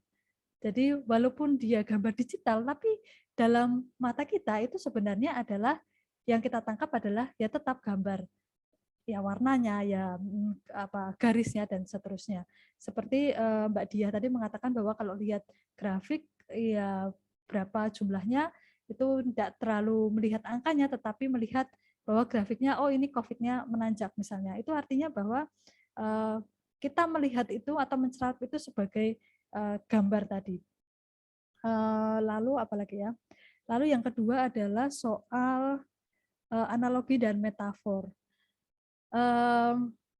Saya merasa harus menunda dulu karena sebenarnya saya butuh penyelidikan dulu apa itu analogi dan apa perbedaannya dengan metafor, karena dua-duanya yang jelas membandingkan atau mengasosiasikan sesuatu dengan sesuatu yang lain, ya kan? Menganalogikan itu mengasosiasikan hal yang satu dengan hal yang lain. Di dalam metafor, misalnya di dalam bahasa biasanya dia juga membandingkan antara satu dengan yang lain dan biasanya keduanya ini ditemukan keserupaan. Tapi saya masih harus menelusuri lebih lanjut apa perbedaan di antara keduanya. Apakah yang satu itu ada di dalam bahasa atau lebih menekankan sesuatu yang taktil gitu ya, yang bisa yang bisa disentuh atau bisa dilihat atau seperti apa. Jadi saya memutuskan untuk menunda dulu. Lalu mengenai emosi, dan emoji itu ya. Ya, mengapa kalau dalam surat dan telegram itu tidak ada? Saya tidak tahu dengan pasti, tapi barangkali teknologi yang ya saya nggak tahu ya. Kalau dalam telegram itu kan kalau nggak salah setiap huruf itu diperhitungkan gitu kan. Jadi bayangan saya ya itu akan sangat tidak menghemat atau sangat tidak efektif kalau kita membentuk emoji dari huruf. Nah, bagi kami yang mengalami masa SMS gitu ya, kita dulu membentuk emoji itu dari huruf loh, dari huruf dan tanda-tanda gitu, dari bintang, terus bintang, terus ada strip, terus ada senyum dan sebagainya yang artinya tanda kecup misalnya. Nah itu kita bikin dari itu, tapi mungkin kalau di dalam Telegram itu menjadi tidak terlalu efektif. Tapi kalau misalnya di dalam SMS itu kita sudah mulai membentuk emoji yang kita bentuk dari huruf-huruf dan tanda-tanda baca. Oh ya, satu lagi tadi yang saya agak kelupaan tentang digit tadi. Sebenarnya gambar digital itu bukan sesuatu yang baru juga karena sebelumnya misalnya misal mencontohkan lukisan aborigin, dia itu menggunakan titik-titik pasir sehingga menampilkan suatu gambar. Gambar digital itu kan sebenarnya juga prinsipnya dia bermula dari titik-titik itu kan, piksel-piksel itu kan. Nah, itu bukan sesuatu yang baru, itu ada dalam seni tradisi, juga yang titik penting lainnya adalah ini, di dalam media cetak. Di dalam media cetak untuk membentuk gambar, mereka tidak langsung ngeblok warnanya, tetapi biasanya diberikan titik-titik yang saling berdekatan satu sama lain, sehingga kita mempersepsi itu sebagai satu gambar. Nah, itu menghemat biaya cetak juga, menghemat yang tinta untuk mencetak itu, karena dari titik-titik yang berdekatan itu kemudian kita mempersepsi oh ini wajah orang dan seterusnya. Nah, jadi digital image itu bukan sesuatu yang baru juga sebenarnya, dan itu bukan berarti suatu kematian dari gambar. Baik, terima kasih banyak Ibu Jessica atas penjelasannya. Ke penanya berikutnya, langsung saja kepada Bapak Hasan Salim yang sudah raise hand, saya persilahkan. Selamat malam. Saya ingat gambar tadi, yaitu pipa. Yang tulisannya ini bukan pipa. Nah, saya mau tahu pemikiran Michelle itu tentang ini, representasi. Antara pipa dan gambar itu sekaligus menunjukkan pipa, tapi sekaligus juga menunjukkan ini bukan pipa. Jadi antara gambar dan realitas itu ada suatu loncatan yang masih jauh sebenarnya. Sebenarnya hal yang mirip juga terjadi dengan teks, karena misalnya Husserl mengatakan dalam konsep itu teks kan, itu antara konsep dengan pengalaman dengan realitas itu juga dalam membentuk konsep itu ada yang hilang. Karena itu kita harus kembali kepada pengalaman kalau menurut saya. Nah, tentang gambar, si Michelle bicara tentang apa? Antara gambar supaya kita tidak jatuh kepada menganggap representasi itu sebagai realitas, karena diantara itu masih ada loncatan. Apa kata Michelle tentang hal itu? Baik, terima kasih. Silakan Ibu Jessica, tanggapannya. Ya baik, terima kasih Pak. Ya saya sepakat bahwa di dalam gambar dan realitas, kalau menurut dia, saya merujuk kembali ke pengertiannya tentang Pictorialton tadi, bahwa Pictorialton itu bukan sekedar kembali ke teori mimesis atau mengakui dengan naif teori korespondensi, jadi gambar adalah semata-mata cerminan dari realitas dan nggak ada gap atau tidak ada jurang antara gambar dan realitas. Dia tidak mengatakan demikian, artinya antara gambar dan realitas ini masih ada.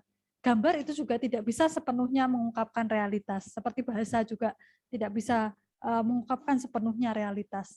Jadi saya melihat bahwa Michelle ini ingin menempatkan gambar tadi sebagai ya dia sebagai apa ya, interaksi yang kompleks. Dia mungkin menipu, dia mungkin membelokkan juga, dia mungkin mengurangi atau dia mungkin menambahkan dari realitas. Artinya dia bukan suatu cerminan, dia bukan naif mimesis atau teori korespondensi yang naif atau tiruan yang pasif saja dari realitas.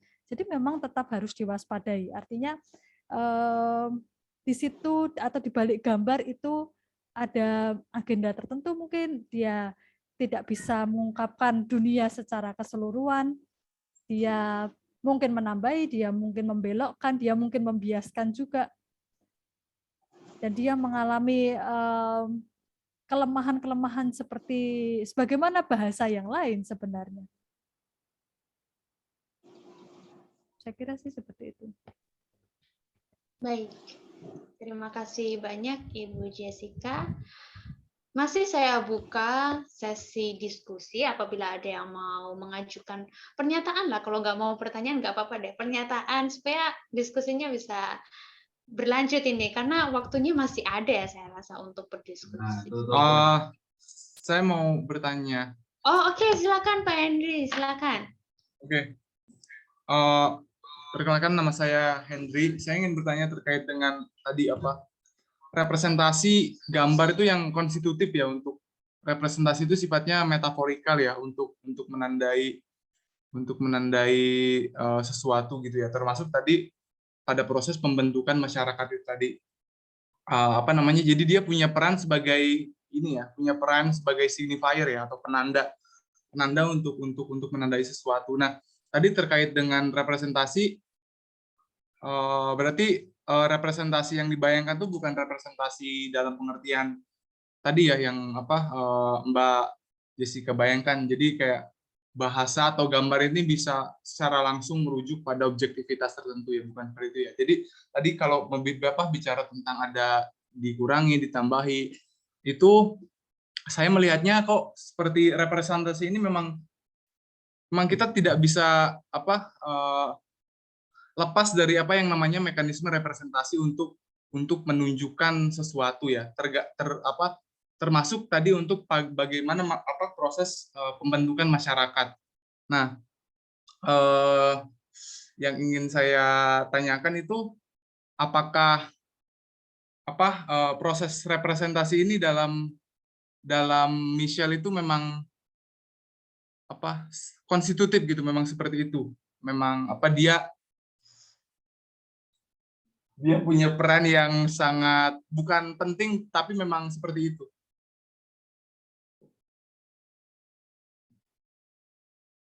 Sudah?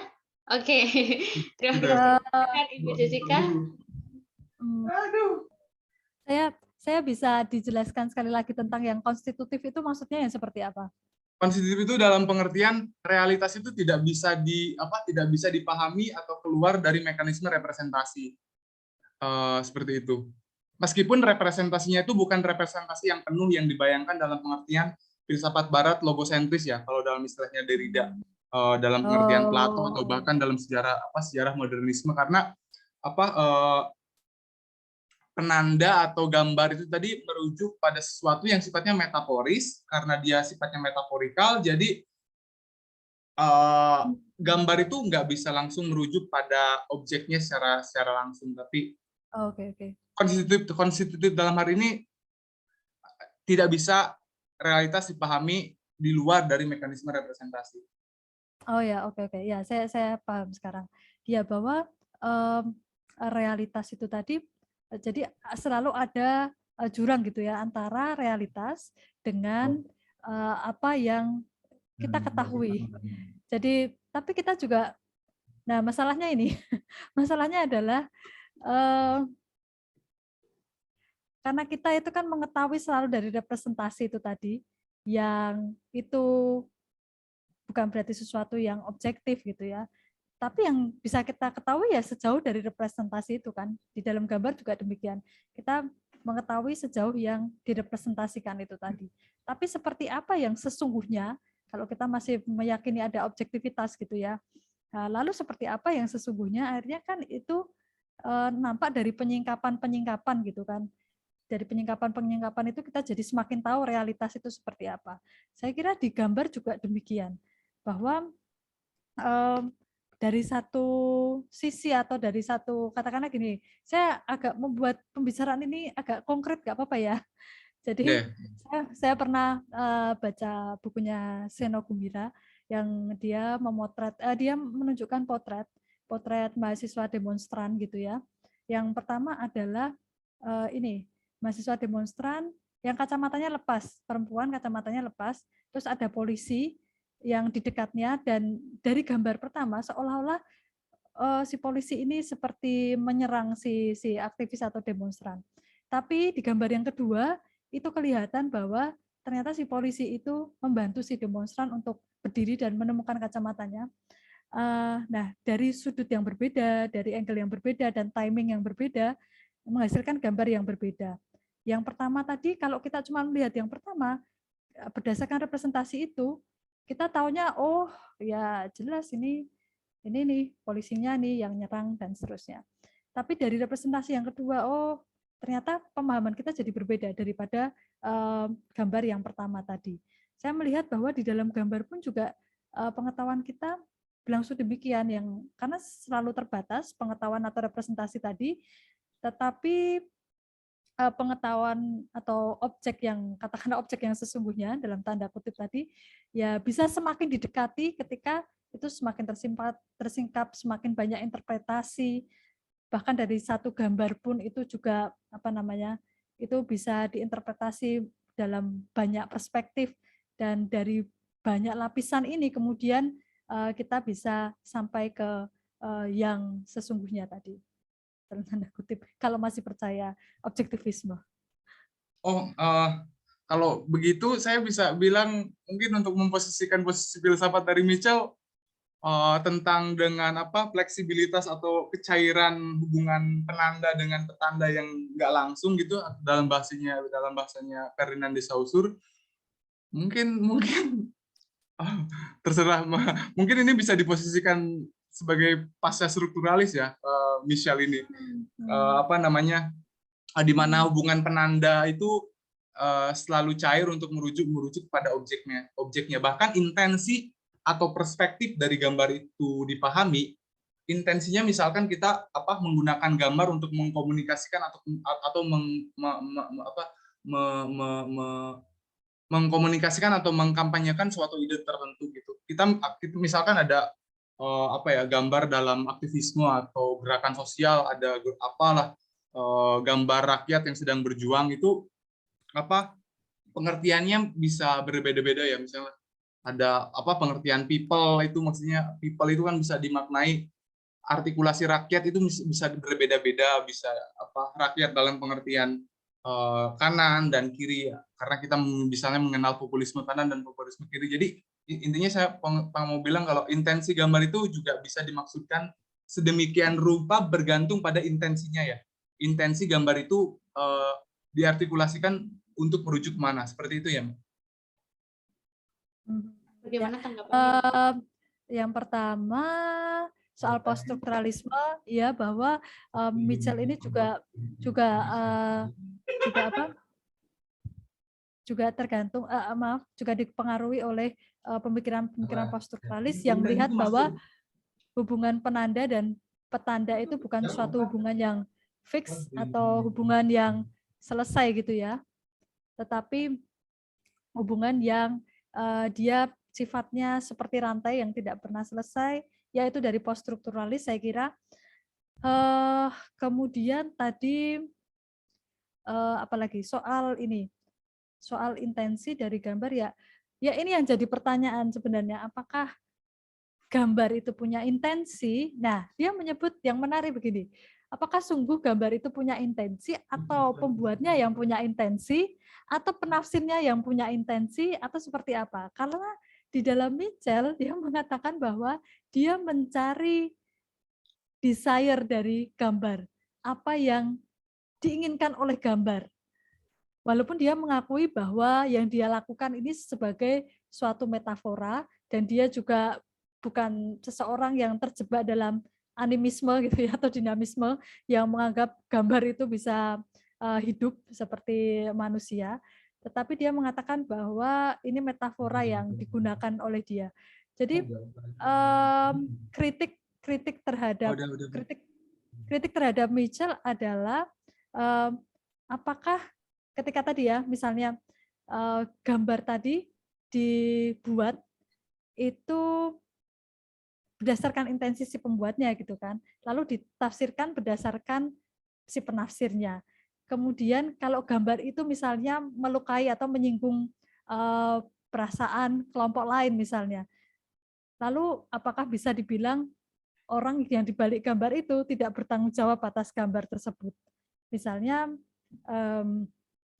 gambar yang melukai umat agama lain misalnya, apakah ya itu kan salah dari gambarnya misalnya kalau meyakini bahwa gambar itu punya desire, punya hasrat, bisa menginginkan sesuatu, apakah kemudian demikian? Jadi intensi ini juga persoalan apakah betul intensi dari gambar atau ini intensi pembuat dan si penafsir, atau gambar itu selalu punya paling tidak feeling yang bisa menciptakan perasaan atau pemaknaan yang kurang lebih intersubjektif, sehingga seolah-olah dia punya suatu intensi, seolah-olah dia menyarankan suatu perasaan tertentu. Ya. Oke, saya rasa itu dulu ya. Maaf, bukan bermaksud membatasi, tapi ada penanya selanjutnya yang perlu dikasih kesempatan. Maaf ya, Mas Hendri. Tapi kita baik, terima kasih Mbak Anastasia Jessica. Makasih. Sama-sama. Di lain kesempatan. Oke, sebelumnya Ibu Jessica, apakah masih dimungkinkan 1-2 penanya begitu? Atau bagaimana? Boleh. Oke, masih dimungkinkan. Sip. Berarti saya langsung beralih ke penanya berikutnya, yaitu Ibu Marina Rose. Silakan Ibu. Ya, terima kasih Kak Deborah, Kak Jessica. Ini seru banget diskusinya. Nah, saya ini Marina, saya adik kelasnya Pak Endar. Adik kelas. Terima kasih Pak Endar sudah dikenalkan sama forum ini, keren banget emang MFI. Nah, Mbak Jessica, aku maaf mungkin nggak ikut pemaparan di awal, tapi aku tadi ngikutin diskusinya. Nah, terus aku ada muncul 2 pertanyaan sih. Yang pertama tadi terpantik karena tadi ada istilahnya posisi bahwa mungkin Michelle ini adalah mungkin terpengaruh oleh pemikiran post-strukturalis, dan tadi sempat disinggung dia juga membahas tentang filsafat seni. Nah, Mbak, ini saya akhirnya ingat dengan pemikiran Baudrillard tentang auction atau barang-barang antik atau lelang gitu ya. Mungkin salah satunya waktu saya baca itu memang tentang lukisan seperti itu. Nah, cuman posisinya pembahasan Baudrillard saat itu dia mengkritik tentang pemikiran Marx ya, bahwa istilahnya ketika seseorang itu ketika gambar ditelaah secara politik ekonomi, memang itu istilah diposisikan sebagai orang-orang yang kelas atas begitu kan, yang prefer gitu terhadap karya-karya seni atau yang bernilai luar biasa seperti itu. Nah, tetapi posisinya waktu itu saya membaca Baudrillard menangkap bahwa auction atau barang-barang antik atau waktu itu tentang lukisan-lukisan yang saat itu sedang dilelang seperti itu, karena itu dia melihat bahwa itu udah beyond itu karena logika politik ekonomi itu udah nggak masuk kan dalam itu. Karena apa? Karena antara harga barang, produksi apa segala macam udah nggak relate, karena lukisan yang istilahnya harga produksinya istilahnya sedikit, ketika dilelang itu kan orang bisa ini ya Mbak ya, istilahnya kompetisi harga gitu kan. Kemudian ada simbol ketika siapa yang menang dalam lelang itu adalah orang yang paling memiliki simbol kehormatan, kekayaan dan lain sebagainya. Nah, saya akhirnya menangkap bahwa pada akhirnya suatu lukisan gitu atau gambar gitu, suatu objek gitu kan, saya gambar itu memang akhirnya nggak bisa berdiri sendiri gitu kan. Dia nggak bisa dilepaskan dari siapa yang menciptakan dan siapa yang menginterpretasi. Nah, kenapa kok saya ngomong interpretasi? Karena di awal tadi saya menarik dengan diskusinya Pak Hendar tentang persepsi gitu kan. Nah, ketika orang membeli suatu lukisan, dia kan pasti ingin menyimbolkan gitu ya. Ketika saya memenangkan istilahnya harga atau pembelian lukisan ini, itu adalah simbol kehormatan saya gitu kan, bahwa saya akan istilahnya unggul di dalam komunitas ini, misalkan seperti itu. Nah, saya ingin membenturkan dengan pemikiran Michelle gitu, karena apakah pertama Michelle itu membahas gambar itu dialektikanya sampai seperti itu, maksudnya tidak hanya berhenti di representasi begitu ya, tapi sudah mengarah pada simbol, interpretasi, pemanaan gitu kan, dan lain sebagainya. Nah, itu Mbak yang saya tanyakan pertama. Dan yang kedua adalah uniknya tadi ketika saya dengar pembahasan tentang fenomenologi ya tadi Pak Endar juga tuh saya langsung menarik, kenapa enggak akhirnya ke multimodal ya Mbak. Kebetulan saya lagi ini belajar tentang multimodal gitu, karena kalau di multimodal itu kan juga justru kita benar-benar membedah tentang teks gitu kan, suara dan lain sebagainya, dan itu juga ada sosio-kognitif gitu kan, beberapa peneliti yang menggunakan framing pemikiran sosial, kemudian pemikiran subjek dan lain sebagainya. Nah, kenapa kok akhirnya dekatnya ke fenomenologi gitu, bukan ke multimodal seperti itu. Terima kasih Mbak Jessica, seru banget. Makasih Mbak, sukses. Terima kasih. Sama-sama. Silakan Ibu Jessica tanggapannya. Ya, baik, yang pertama tentang body art. Jadi saya melihat bahwa body art melengkapi atau merevisi atau melengkapi juga pemikiran Marx bahwa dalam setiap komoditas itu ada nilai guna atau fungsi dan nilai tukar gitu kan. Tapi ada satu lagi yang ketinggalan dalam Marx, yaitu adalah nilai simbolik. Jadi ternyata tadi ya misalnya lukisan, atau kalau misalnya fenomena yang sekarang misalnya lukisan NFT misalnya. Kenapa NFT yang digital image itu bisa atau non fungible token itu tadi, ketika dia punya kode token itu tadi, kenapa kok bisa jadi sangat mahal sekali gitu kan? Apakah ini sungguh-sungguh karena semata-mata karena originalitas, karena nggak ada orang yang bisa memiliki kode yang sama dalam NFT itu, atau sebenarnya ini juga ada fungsi simbolik juga, karena kalau punya NFT-nya kelompok seni tertentu, dia dikatakan dari kelas yang berbeda, dia ya punya nilai-nilai simbolik tertentu. Nah, Michelle dalam hal ini dia menyadari hal itu, dia menyadari bahwa nilai simbolik itu juga berperan dalam bagaimana kita mempersepsi atau mempersepsi gambar dalam dunia sehari-hari, tetapi fokusnya bukan pada nilai simbolik dalam pengertian seperti yang dalam body art itu. Ya, dia paham bahwa itu ada kaitannya dengan kuasa dan pengetahuan, bahwa ada di dalam asumsinya juga, tetapi pertama-tama niat dia waktu itu adalah sebagai sejarawan seni, sebagai orang yang menguasai sejarah seni, dia ingin mengulik atau mengeksplorasi apa itu gambar pertama-tama. Pertama, apa itu gambar, dan kedua, apa hubungannya antara gambar dan teks, dan bagaimana gambar dan teks ini dibedakan satu sama lain.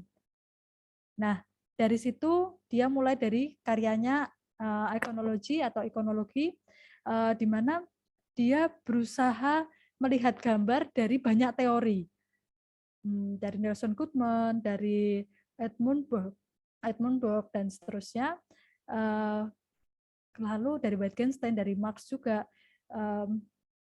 Lalu dari situ dia ke sequel yang kedua, picture theory. Dia ingin membungkam dulu teori-teori, lalu dia mencoba langsung terjun ke gambar, yang di situ dia menemukan bahwa dalam berbagai macam ekspresi artistik sebenarnya dia mengandung apa yang dia sebut sebagai image text. Jadi hubungan antara gambar dan teks tadi, yang kalau dalam bahasanya Mbak Marina tadi multimodal. Nah, dia justru penyelidikan utamanya dalam picture theory itu adalah tentang yang multimodal ini, bagaimana hubungan gambar dan teks. Jadi dia melihat bahwa di dimensi yang pertama, textual picture itu berarti adalah dimensi gambar di dalam teks. Jadi di dalam teks itu juga ada dimensi gambar. kita kalau melihat awal mula teks, misalnya dari piktogram, dia juga merupakan gambar kan, awalnya piktogram itu, kemudian berangsur-angsur kemudian menjadi simbol-simbol yang kita sepakati sekarang.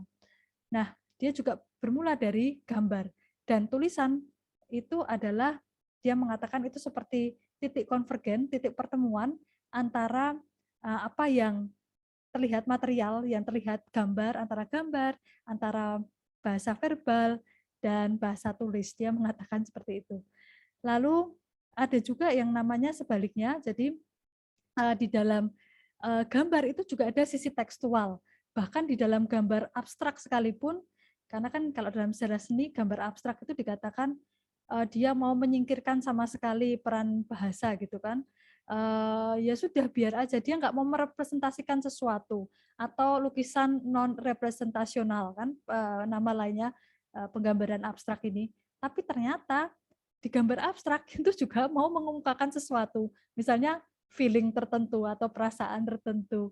Nah, itu juga merupakan suatu bahasa menurut Mitchell. Jadi tidak bisa sama sekali gambar ini juga lepas dari bahasa. Akhirnya dia menemukan bahwa pemahaman itu dibentuk dari ya keduanya, tidak bisa hanya bahasa saja, tidak hanya bisa dari gambar. Di dalam tulisan ada dimensi piktorial, tapi di dalam lukisan, di dalam gambar, bahkan di dalam pengertian gambar yang paling abstrak sekalipun itu ada dimensi tekstual juga di situ.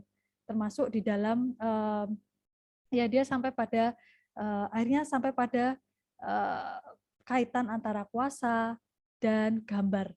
Dia meneliti tentang hubungan kuasa dan gambar. Bagaimana gambar ini juga, bagaimana gambar itu punya kuasa dan bagaimana kekuasaan itu digambarkan. Nah, kurang lebih seperti itu. Apalagi ya? Ya, saya kira sih seperti itu dulu. Jadi memang dia menyadari tadi nilai simbolik tadi, tetapi juga itu sepertinya bukan concern utamanya gitu, Mbak. Dia menyadari itu, tapi itu bukan concern utamanya justru tentang gambar dan teks pada mulanya, tapi akhirnya dia masuk juga tentang pembicaraan soal kekuasaan gambar dan gambar kekuasaan. Gitu. Baik, terima kasih banyak Ibu Jessica. Terima kasih, Mbak. Ya, sudah terjelaskan. Ya, terima kasih banyak. Dan waktu sudah menunjukkan pukul 20 lebih 32 menit, dan memang sejauh saya lihat sudah tidak ada lagi pertanyaan, artinya pertanyaan maupun pernyataan sudah ditanggapi dengan sangat baik oleh Ibu Jessica. Dan itu ya. Sebentar. Ini kayaknya di chat ada mau dibahas atau enggak nih yang di chat ini? Yang mana?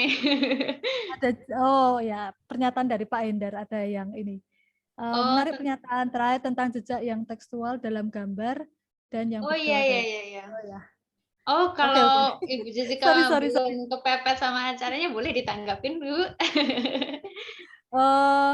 Enggak, saya tapi justru saya mau menanggapi, ya selain menanggapi ini, jadi tentang jejak dari yang tekstual itu, jadi yang dilihat Mitchell dari Derrida itu bukan hanya soal bahasa tertulisnya, tapi bagaimana tulisan itu merupakan jejak material, dan di situ berarti dia ada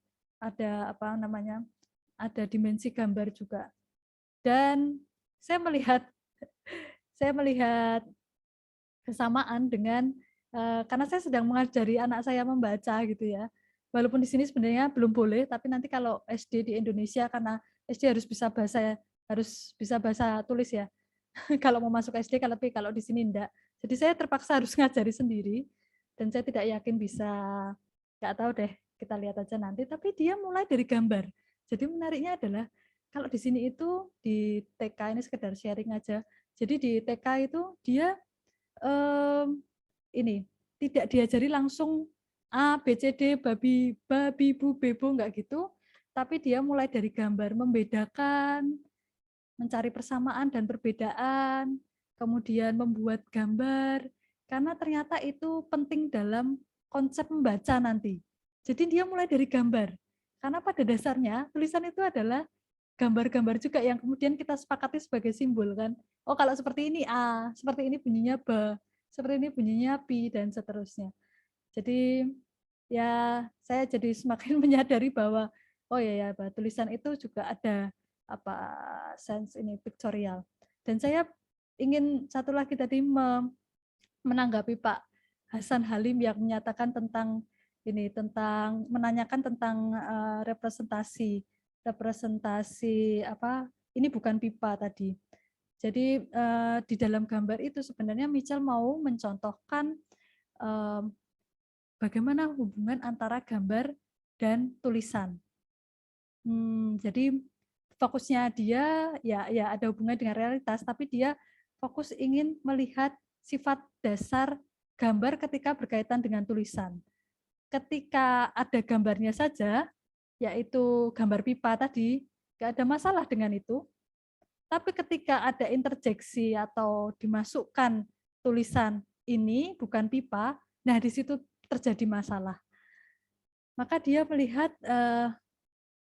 orang menjadi terganggu ketika ada interjeksi bahasa tadi. Ini bukan pipa tadi. Dan kemudian mengalihkan perhatiannya pada bahasa tadi, karena melihat bahasa itu sesuatu yang penting. Loh kok bisa ini bukan pipa gitu mungkin ya pada pertamanya. Maka dia melihat bahwa betapa pentingnya bahasa ketika dia dibandingkan atau di-compare dengan gambar. Padahal kalau gambarnya aja kita nggak ada masalah, tapi ketika muncul bahasa tadi ini bukan pipa, kemudian itu menjadi suatu persoalan. Ya itu sekedar memberikan konteks pada contoh tadi, tapi soal realitas tadi memang dia mengatakan bahwa ini bukan sesuatu yang balik lagi seperti mimesis atau tiruan yang secara langsung persis sama dengan realitas. Kurang lebih seperti itu. Terima kasih atas diskusinya, atas ngobrol-ngobrolnya. Saya juga terima kasih banyak. Oke, terima kasih banyak Ibu Jessica atas tambahannya dan tanggapan-tanggapan dari para partisipan yang turut memperkaya diskusi ini. Ya, oke. Saya rasa sudah cukup karena sudah tidak ada lagi pertanyaan dan tanggapan juga sudah tadi tanggapan dari partisipan juga oleh Ibu Jessica sudah ditanggapi balik. Maka saya rasa kita akan menginjak ke acara selanjutnya sebelum menutup acara ini, yaitu closing statement dari narasumber. Kepada Ibu Jessica, silahkan Ibu memberikan closing statement. Oh, ada closing statement ya?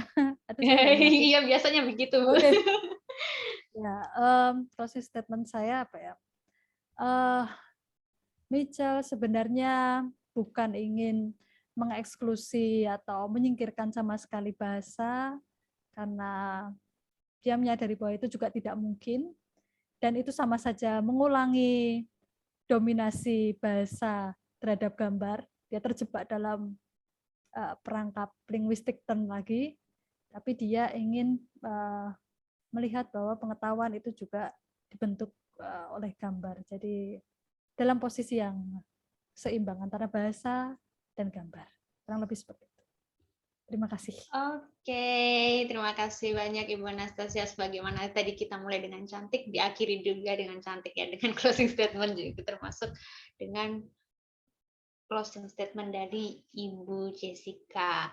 Oke, saya mengucapkan terima kasih banyak kepada para partisipan yang sudah aktif untuk memberikan tanggapan, pertanyaan yang sifatnya memperkaya diskusi dan pembacaan serta pemahaman kita semua yang ada di sini. Dan juga saya berterima kasih walaupun tadi ada partisipan yang nggak bertanya, tapi nggak apa-apa karena sudah hadir saja itu merupakan suatu hal yang kami ya selaku penyelenggara juga turut berterima kasih karena bisa meramaikan acara ini sehingga acara ini meriah dari awal sampai akhir semuanya lancar. Terima kasih kepada Ibu Jessica, sukses untuk studi S3-nya di Hungaria, dan untuk kawan-kawan semuanya sehat selalu. Terima kasih masyarakat filsafat Indonesia atas acara diskusi malam hari ini. Sukses selalu. See you. Dadah, bye-bye. Terima kasih Mbak Jessica, pembicara Mbak Jessica. Sama-sama Pak Endar. Ya, mari Mbak. Saya tutup recording dulu. Ya. Okay.